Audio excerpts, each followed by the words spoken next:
Vamos falar um pouco sobre o noticiário internacional. No Reino Unido, o ex-ministro das Finanças britânico Rishi Sunak foi o mais votado na primeira rodada da eleição para suceder Boris Johnson como primeiro-ministro do país. Nós conversamos agora com o nosso correspondente na Europa, Luca Bassani, que hoje está em Belgrado, a capital da Sérvia. Luca, bem-vindo, boa tarde.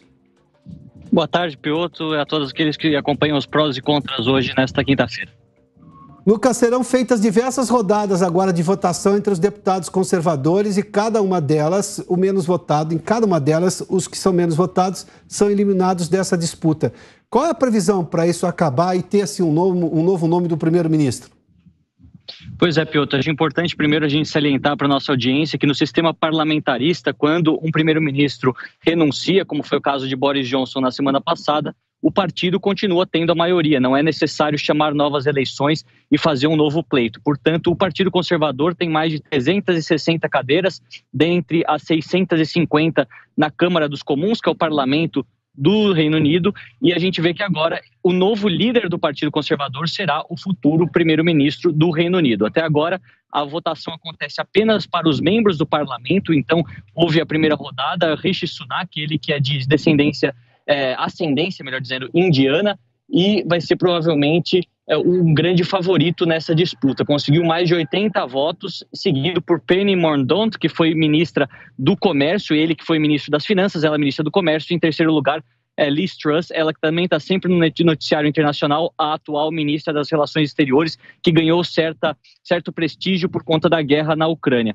Provavelmente, 2 nomes sejam escolhidos até o final do mês de julho, quando o parlamento britânico entra em recesso, e depois, em agosto, a votação acontece com todos aqueles filiados no Partido Conservador, que são cerca de 180 mil pessoas, votam por carta e o resultado é divulgado para a nação no dia 5 de setembro. Saberemos então o próximo nome, mas Rishi Sunak, como você disse, é um dos grandes favoritos para essa disputa.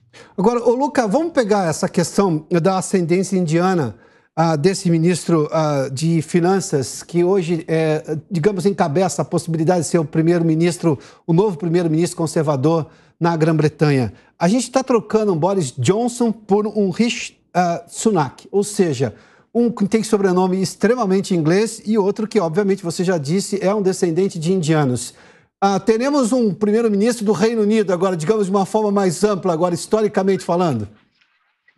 Isso sim, no aspecto da representatividade, muitos têm falado sobre a possibilidade de um indiano, principalmente, né, de etnia indiana, um país que ficou por tantos anos sob o domínio britânico, ser o próximo chefe de governo do Reino Unido, mas quando se olha no aspecto pessoal, muitos acreditam que seja apenas um marketing do Partido Conservador utilizar uma minoria étnica para fazer o seu nome e também ganhar alguma chance entre aquelas populações que escolhem o Partido Trabalhista, geralmente de ascendência de imigrantes. A gente vê que Rishi Sunak teve uma infância não tão pobre, estudou em colégios particulares, se tornou um milionário, é alguém que também defende os interesses das grandes corporações. Então, falando do aspecto prático, daquilo que ele defende, as minorias étnicas, os imigrantes, aqueles que eventualmente precisam mais ajuda do Estado, não são tão representados pela sua ideia, talvez representado por sua etnia, pelo simbolismo de um descendente de indianos chegar ao cargo mais alto da monarquia, desse reino, melhor dizendo. Então, é muito dúbio, muitas críticas vêm principalmente do Partido Trabalhista, que tem dito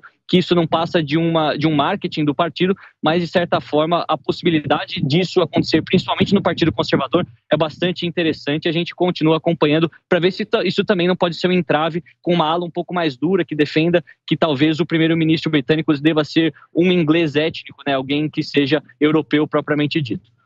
Se esse debate acontecer, vai ser interessante de acompanhar, né? Porque nós estamos falando dos ingleses que, aliás, a frase mais fantástica sobre o Império Inglês é que o sol não se punha nunca, porque eles tinham influência em tantos lugares do mundo e, obviamente, o sol não se punha no Império Britânico. Agora será interessante se, por acaso, este for um fator que tire, por exemplo, Sunak dessa disputa.